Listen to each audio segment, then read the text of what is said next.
Welcome to the STRIVECast. Hey, Pete. Hey, Jeff, what episode are we? Season 3, episode 44. No, 45. 45. We just did 44 last week. All right. So, welcome, everybody. Let's introduce ourselves. Noel, you want to kick off? NPT for life over here. NPT for life. All right. How about JG for life? You want to introduce yourself? Come on, Pete. I'm Jeff. All right. Welcome. All right. How about our sound and video engineer? Hi, I'm Ryan, the sound and video engineer. Okay. And our producer extraordinaire. That's right. Susie Courier in the house with new cleats. And I'm full producer. Oh, yeah. You're our only producer this week because Whitney's on vacation. Right. So, on assignment, and I'm Pete. So, welcome everybody back to the STRIVECast. Yeah, All yeah. right. Next week we should be full steam ahead again, but today we've got our it's like a guys' night and Susie on the cast. So, Yep. anybody have anything that they'd like to talk about before we get in? I don't know. That's right, we have a new staff person coming soon to the STRIVECast screen near you. I'm still producing, but I'm still hosting, co-hosting. Yep, You. you do it all. That's I right. do it all. I'm All doing right. all Susie Courier, baby. Oh, yeah. There you go. Jeff, anything you want to say before we get into it? No. All right. Well, then I guess why don't you take us to break then? We'll be right back.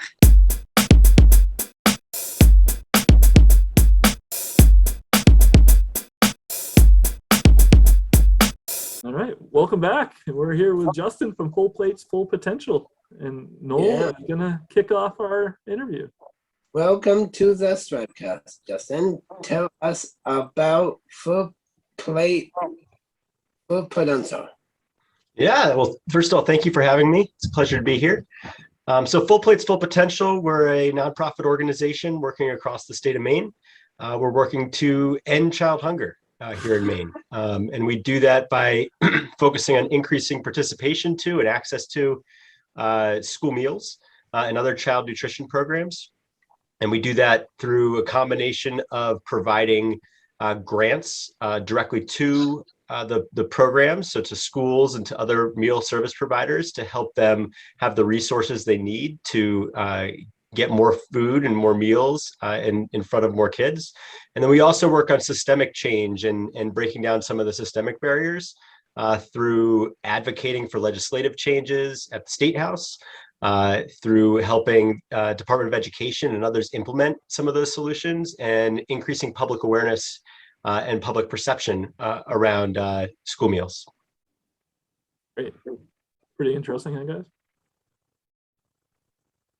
All right, Jeff? How did Full Place Full Potential get started? Yeah, so we were founded back in 2014, so we're not too old. We've only been around for a little while. And we were co-founded by two gentlemen, a guy named Justin Alfond and someone named John Woods. Justin Alfond at the time was a state senator. In fact, he was the president of the Maine State Senate. And he had become aware of the issue of child hunger and some of the challenges around it, and had formed a task force to study it, having realized that the last time that folks had taken a look at it was all the way back in 2001. So he felt it was long overdue for us to figure this out. And the more he dug into it, the more he got passionate about it, the more he got, I think, angry about the situation around child hunger, and the more that he came to see it as a solvable solution. And early on, he was joined by a man named John Woods, who had been in the field of child hunger for a long time. John came to learn more about child hunger by getting involved with Share Our Strength, which is the parent organization for No Kid Hungry nationally. Share Our Strength for a long time ran events in Maine called the Taste of the Nation that helped raise funds to support the No Kid Hungry effort. And John and his wife Diane had gotten drawn into that early on. And John was excited to see an effort taking off in Maine, focused exclusively on Maine. No Kid Hungry is wonderful, and they remain a strong partner, but they're focused nationally. And so John was excited about the opportunity to work with Justin on the task force. And through the work on the task force, they both were in agreement that this is a solvable issue here in Maine. But what they saw was the need for an outside entity to help make that possible. And so they founded Full Plates, Full Potential in 2014, originally as a project under Preble Street in Portland. They were our fiscal sponsor. And we became an independent nonprofit about 3.5 years ago. And have grown pretty significantly since then. Congratulations. That's a great story. Thank you. Noel, back to you. Okay. What is an average day look like in your role? Yeah, I struggled in preparing for this question. I always struggle with this question. I guess the cliche answer is there is no such thing as an average day. So I'm the executive director, which means I'm technically in charge of the whole ship. But the way I really like to think about my job is to remove obstacles from everyone else on my team so that they're able to go do their job and do the real work. So we have folks in our team that are focused on giving out grants, and we have folks who are raising money and folks who are leading our advocacy efforts. And so I play a role in all of those things to a small extent, but largely what I'm doing is helping make sure the organization is operating effectively and efficiently, and that everyone is headed in the same direction. So on any given day, I'm doing any number of things. We're a small organization. We have 6 full-time employees. We had 5 full-time employees until this week when we just brought on some new staff members, which is exciting. And so you might find me working with doing some boring stuff like working with our insurance brokers to figure out benefits things for our employees around health insurance and dental insurance, things that are boring to think about, but really important for our staff to be healthy and successful. I might be working with our board of directors to think about our strategy moving forward or putting together a budget. Or I might just be working with our individual team members, helping them problem solve some of the things that they're working on or set some goals. I might be meeting with some folks externally, telling the story about Full Plates, meeting with folks like you and helping spread the word about what we're doing, meeting with donors, helping them understand what we're doing and trying to encourage them to give to us. So one of the things I love about my job is that no 2 days are the same. It keeps things interesting. I have attention deficit disorder. I was diagnosed as a young child, and one of the things I've found as an adult is really helpful is to have this type of role where I can bounce from thing to thing. Every so often I have projects I have to really laser in and focus on for a significant period of time, but that's tough for me to do. So it's nice that I can often go through days bouncing from meeting to meeting or from small task to small task, in the hopes that they all add up together to success and to my team being successful. That was a great answer. Jeff, I think you're up. What is your favorite part of your job, Justin? It's definitely working with people. I'm a people person. It's interesting. I started this job in January. I came on board as our first executive director, and in the midst of the pandemic, I started by Zoom, basically. It took me a long time before I actually met any of my team members in person. But thankfully, technology exists like this that allows us to feel connected even when we're not physically in the same room together. Because I think would have been really difficult for me. It would have been difficult, I think, for anyone to start a new job that way. But it ended up working out okay. But my favorite part is absolutely when I can be engaging with my team members, helping them solve challenges, helping them unlock new solutions or see things from a different angle that allows them to do their job more effectively or more efficiently. The work is inspiring and it keeps me motivated. The mission is an easy one to get behind of ending child hunger. But that's not enough for me. I need to have a really strong environment and strong culture to be working within, and having great people to work with is the foundation of that. And so I get excited to get out of bed every day to come work with my team and help them think through the latest challenge so that we keep moving forward together. Sounds like us, right, guys? Yeah. All right. It's great. Noel? What is your hardest part for your job?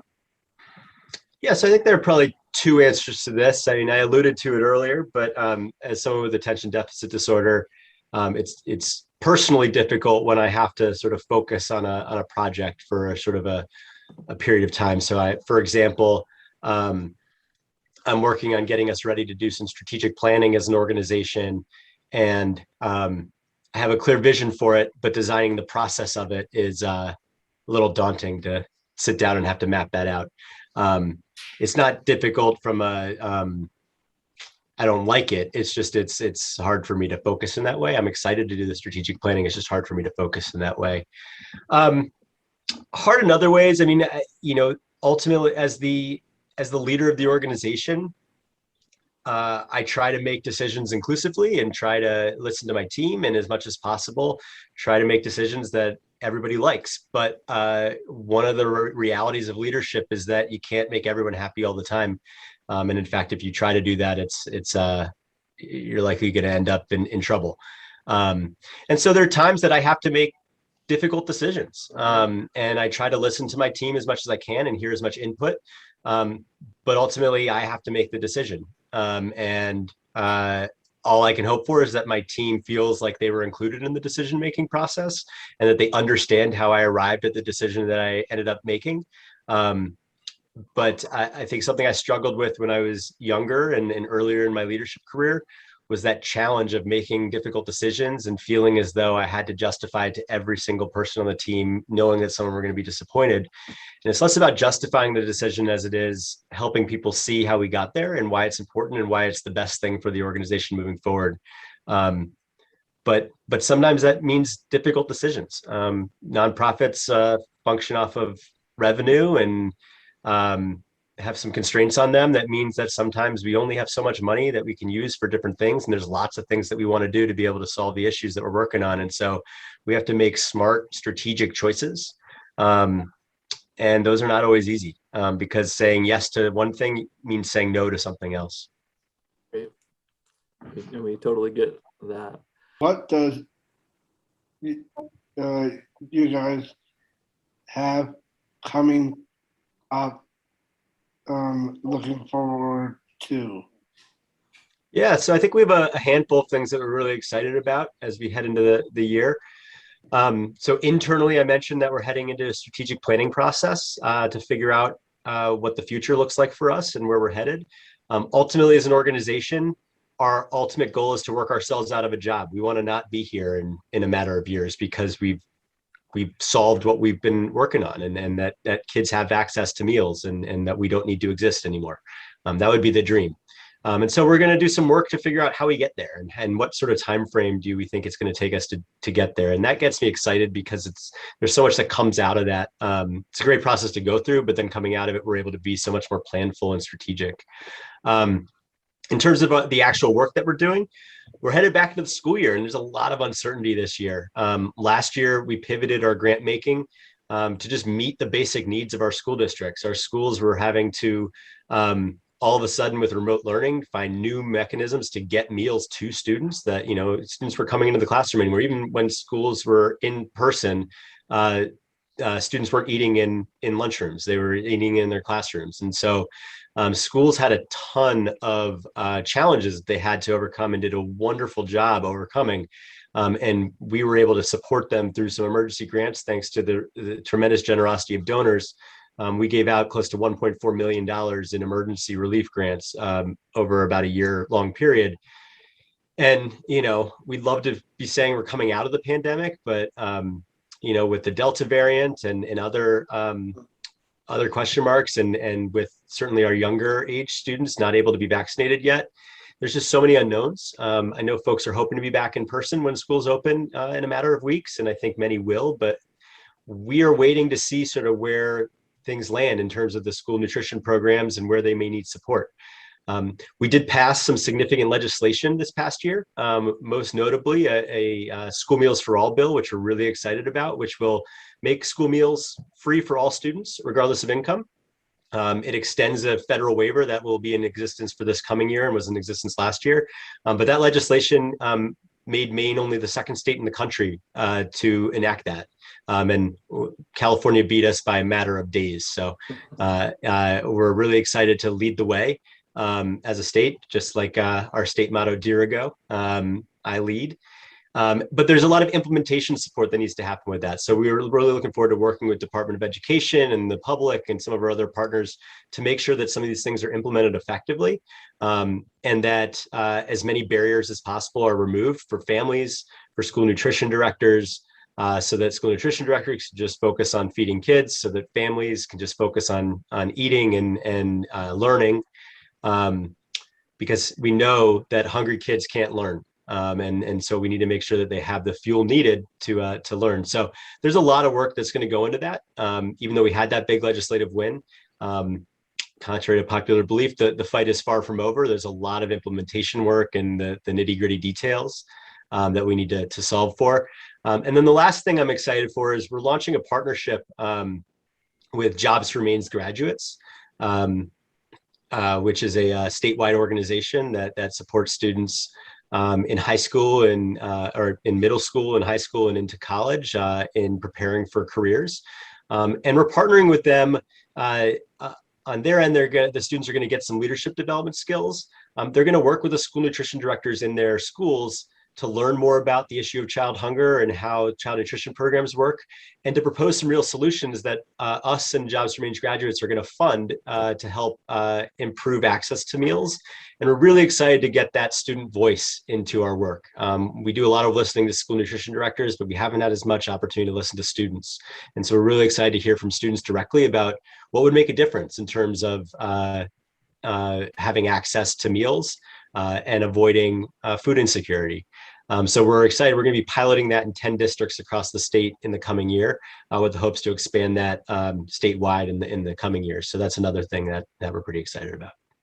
Awesome. So now that's our last regular question. We're going to jump into the lightning round, but this might be a good chance to throw out your website if you like. Yeah. So our website is www.fullplates.org. That's our main website. And we actually just launched another website focused directly towards families in Maine that are struggling with hunger. It's www.feedkids.me. So Feed Kids Maine, basically. And folks can go to that website to get real-time resources of where they can find access to meals or access to other resources to get their kids and their families fed.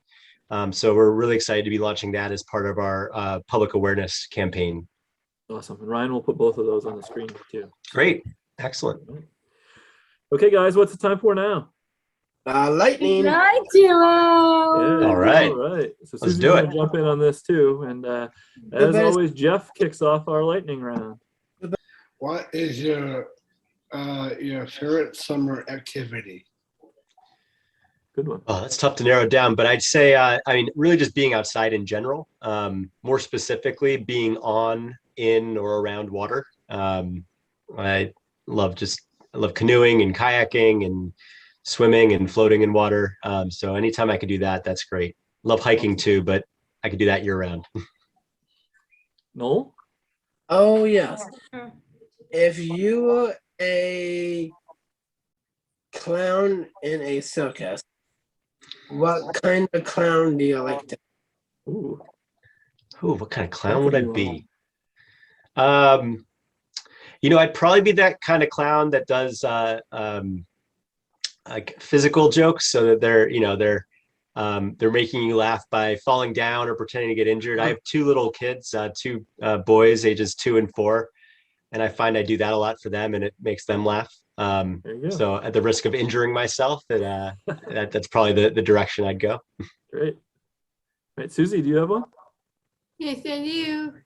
Do you have a cat or a dog? I have a dog. It's a black lab named Broadway. He's actually a failed service dog. He was going through a service dog program, and he had a medical issue that required him to have some surgery that disqualified him from the program. And so we were able to adopt him and take care of his medical issue, which isn't life-threatening or anything. And he's been a really wonderful addition to our family. Oh, good.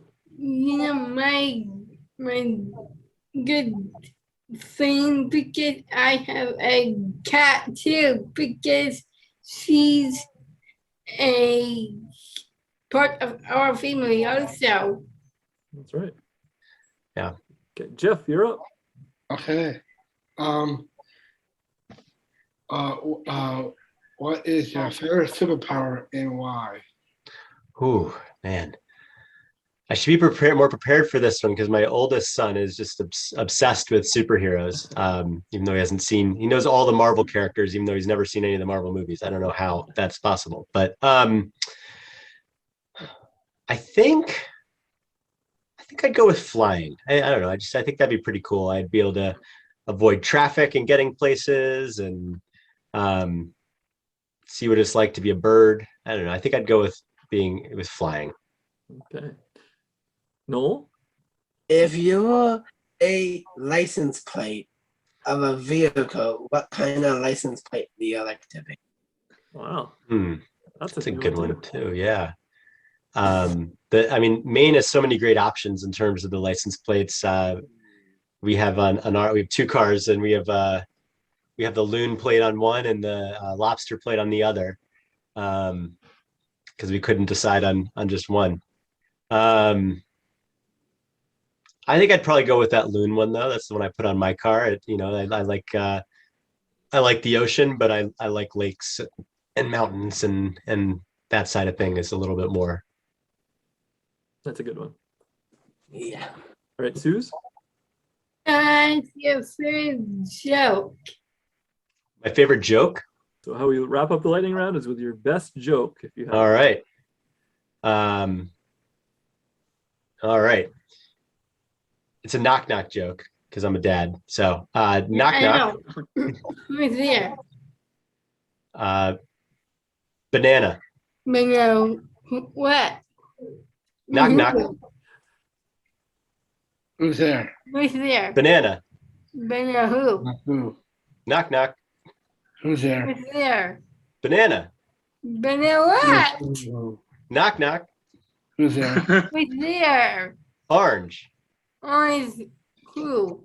Aren't you glad I didn't say banana? How's that one? All right. Great. My boys like that one. Justin, thanks so much for spending some time with us today. Thanks for having me. Yeah. We appreciate it. Ryan will put the websites up again too. And we just really appreciate you joining us and all you're doing for Maine and Maine's kids. Well, thank you for having me. This is a really cool opportunity, and I really appreciate you guys taking the time to interview me and help spread the word about what we're doing. All right. Thanks so much. Happy to. Jeff, you want to take us to break? Yes, Pete. We'll be right back.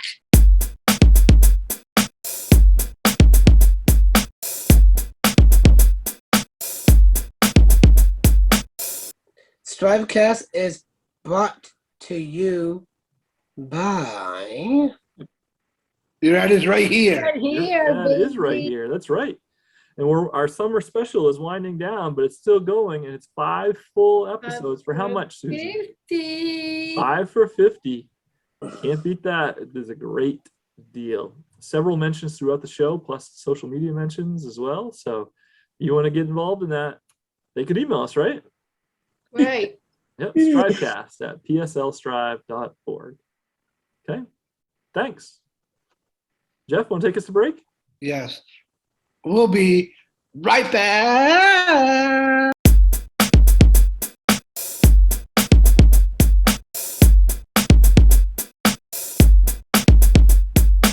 All right, we're back, and it's time for... Susie's Chaos.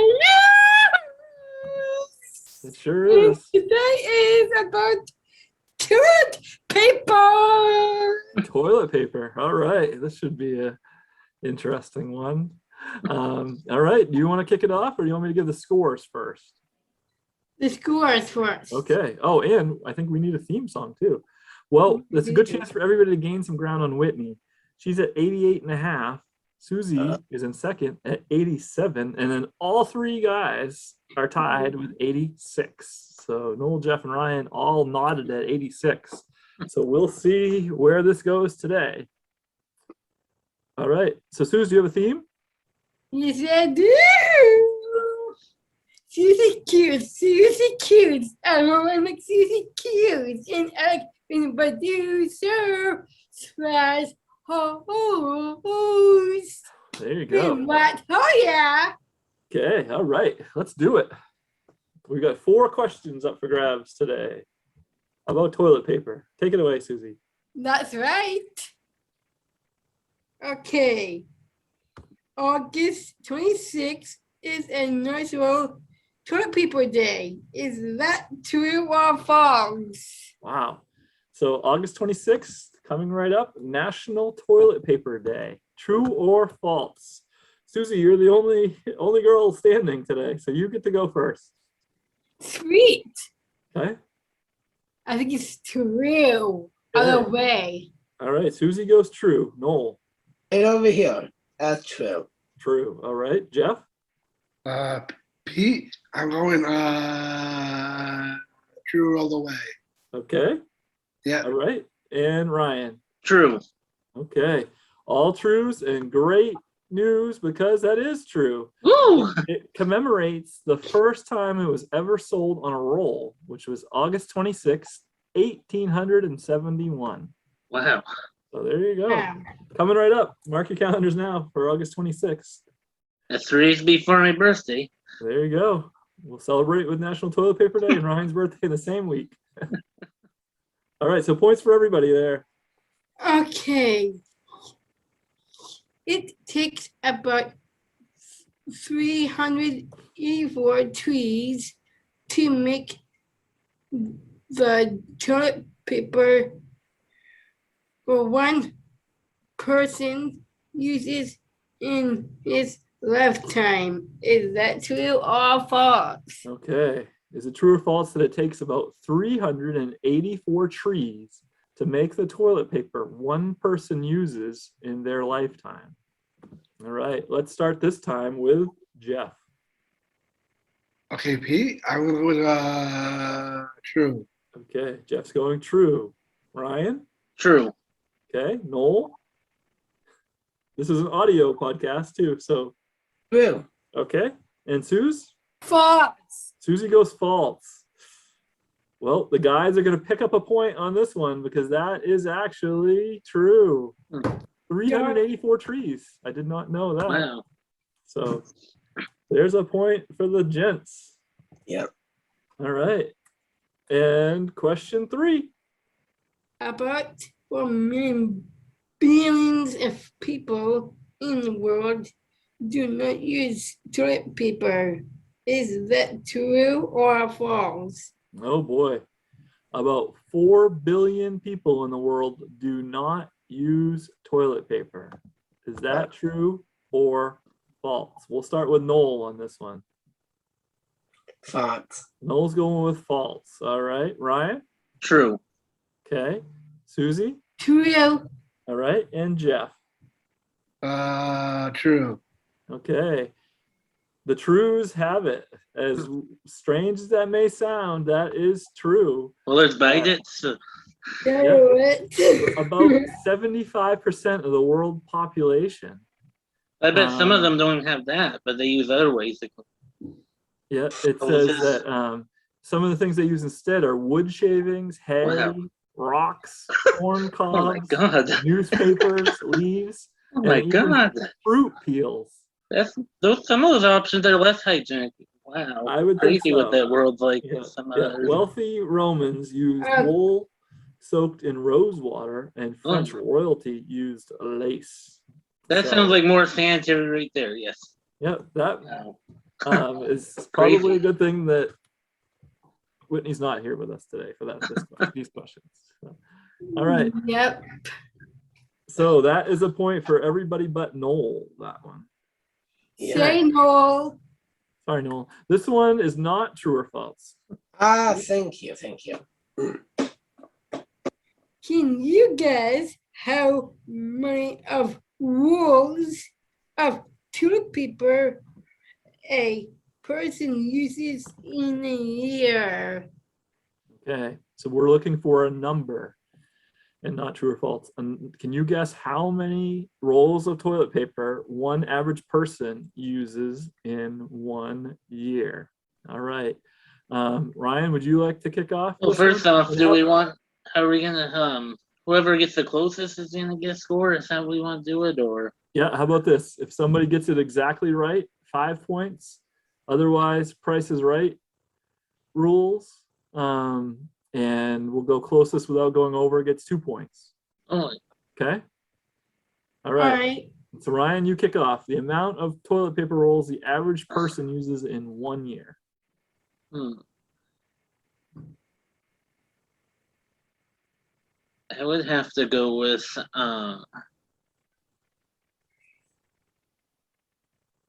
35. Okay, 35. Jeff, Yes. how many do you think the average person, how many toilet paper rolls does the average person use in 1 year? I think I would go with Ryan with 35. Well, you gonna use the same exact number? I was thinking maybe probably one. One roll of toilet paper in a year? Do you actually do that for real, though, yourself? If you would use more than one, I bet more others. He's using the Price is about, Right $1 bid, you know? No, about maybe like probably like 10 or 20. 10 or 20. Okay. Yeah. Susie, how many do you think? I think 60. 60. Okay. And NPT, I think it's like 44. 44. All right. So nobody got it. And the closest without going over is Susie. It's actually 100 rolls per person per Holy year, moly. the average. So that's a 2-pointer for Susie. Holy moly. All right. And I that's got it. it now. So today we've got Ryan and Jeff got 3, Susie got 4, and Noel got 2. So I'll do some math while you do your song, Suze. Okay. Susie Q's. Susie Q's. I really like Susie Q's and I got it. Oh yeah. Oh yeah. All right. So we've got a couple of new leaders today. So the new leaderboard is, and Ryan will have it on the screen, is Susie with 91, followed by Jeff and Ryan with 89. Then Whitney with 88.5, and Noel with 88. So it is all very close. I think I have 2 points from Olivia's last week. So I think we end at the end of season 3. And we're almost there. We'll have a winner. So in about 6 weeks. 6 weeks, baby. Okay. All right. Susie, do you have anything else for this segment? Yes, I do. Okay. I am the winner of the game. Oh yeah. Oh yeah. I got it right. Hey. Oh yeah. Oh yeah. All right. Well, thanks everybody for playing Susie's Cues. And Jeff, want to take us to break? Yes, Pete. We'll be right back.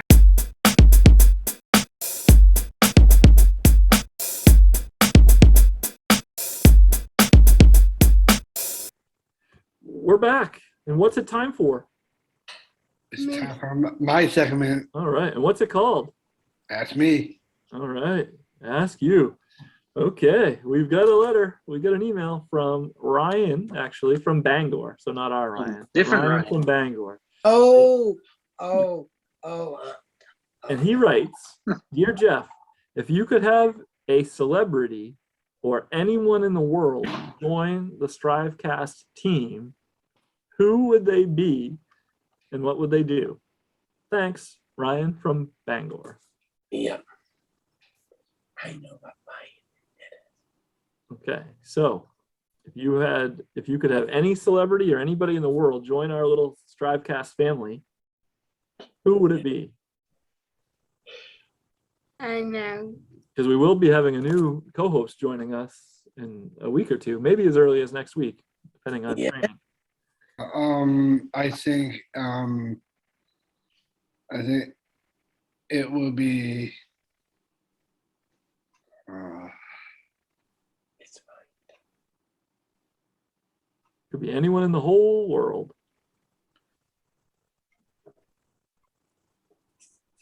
Somebody from Backstreet Boys, Drake and Josh.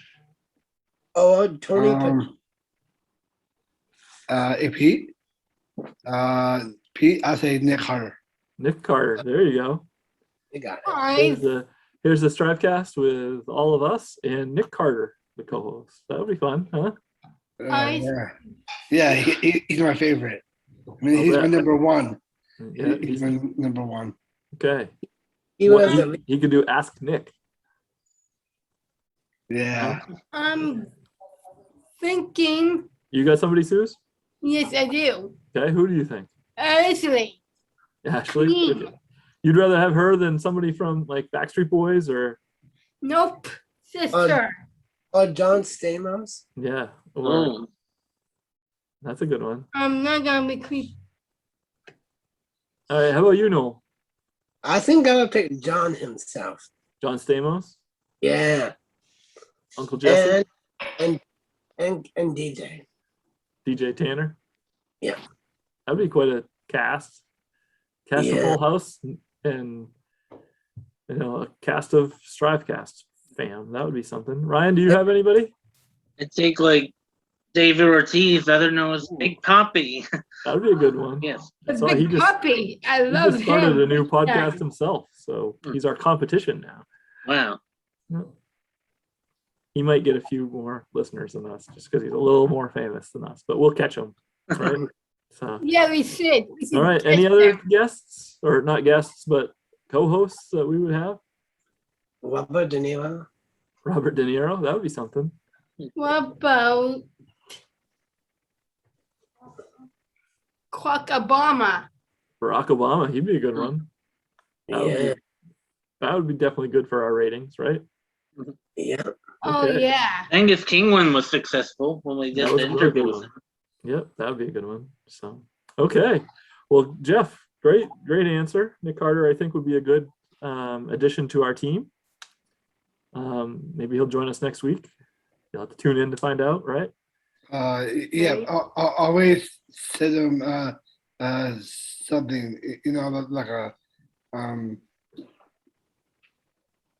like a letter or something. Send him an email. What would his job be on the podcast? I think his job would kind of be, all of his things that he has like how he got to be right now. Okay, cool. All the bad things he had done in his life. Would he be the one to take us to break every time? No, that's your job. Yes. All right. And speaking of, maybe it's a good time to do it. What do you think? Oh yeah. All right, let's take it away. We'll be right back.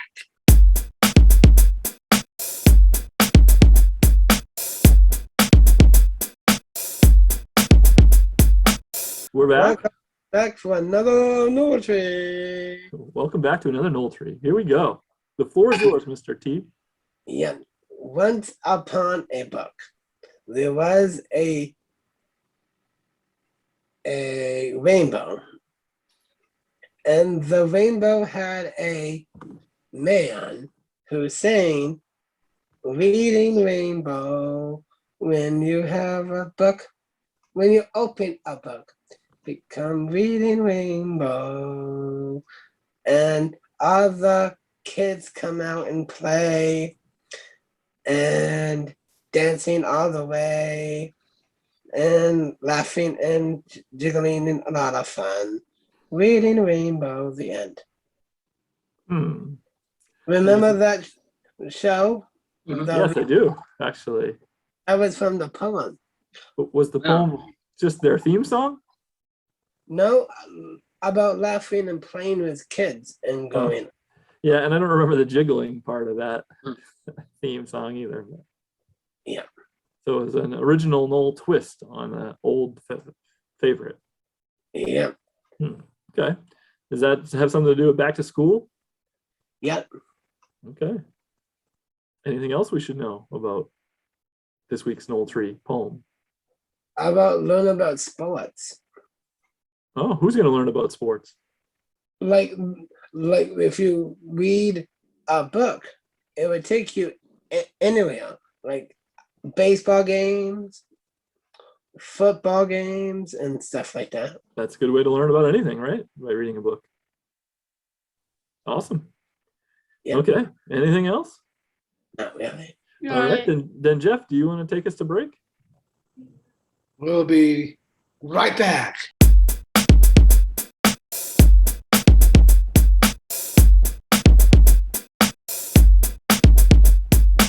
STRIVECast is brought to you by. That's right. StriveCast is brought to you by Susie. Listeners like who? Listeners like who? Jeff? Listeners like you. That's right. Listeners like It's you. And who's our Jason listener of the Briggs. week? Listeners like you. Jason Briggs. Jason Briggs. Great. Great job. Thanks for listening, Jason. Strive volunteer. We appreciate you. You're welcome. Thank you, Jason / Noel. All right. So thanks for listening. You can be our listener of the week as well. Just like or comment or share any of our posts on any of our StriveCast platforms. And we can pick you to be our listener of the week. So thank you for listening. Noel? What about if we interview him for his catering help? Yeah. Yeah, that's a good idea. All right. So want to take us to break, Jeff? Yes, Pete. We'll be right back.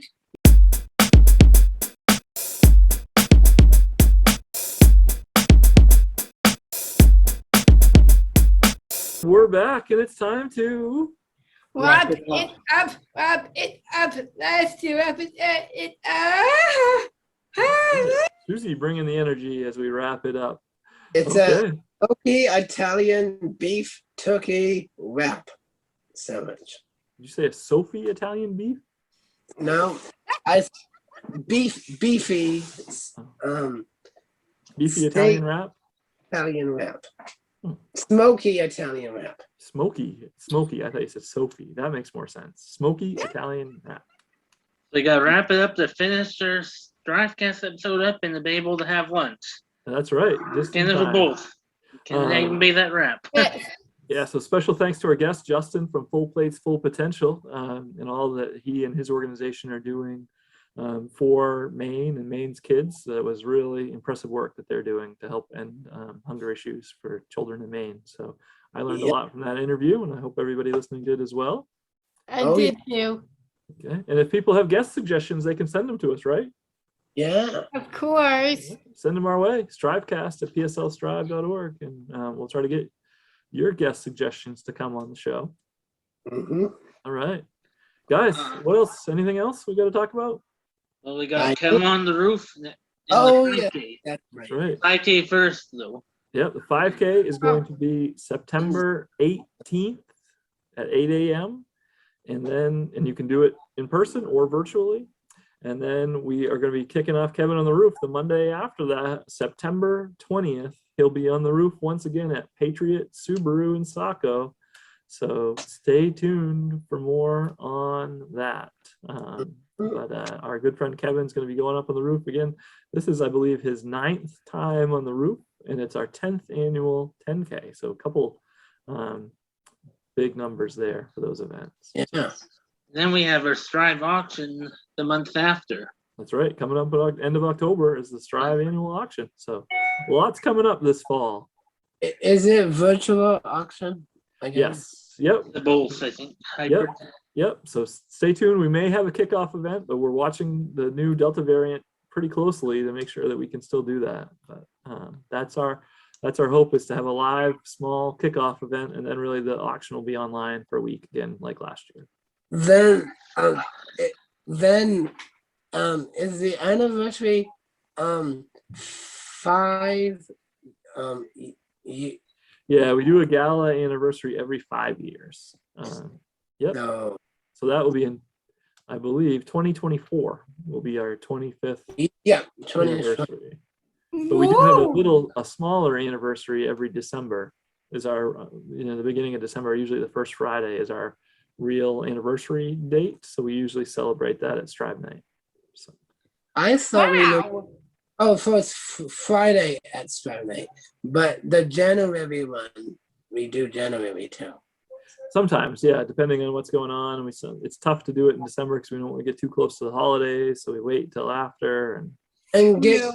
close to Sugarloaf for Special Olympics too in January too. Sometimes, yeah.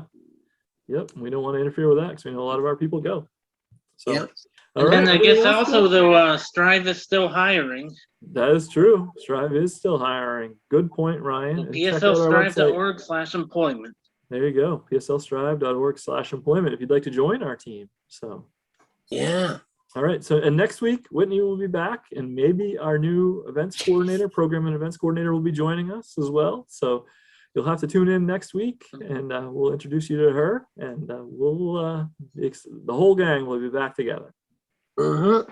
I Okay. hope so. All right. I'm so excited to have right back. All right. Well, we all are, and thank you for listening or watching, as the case may be. And we will see you next week.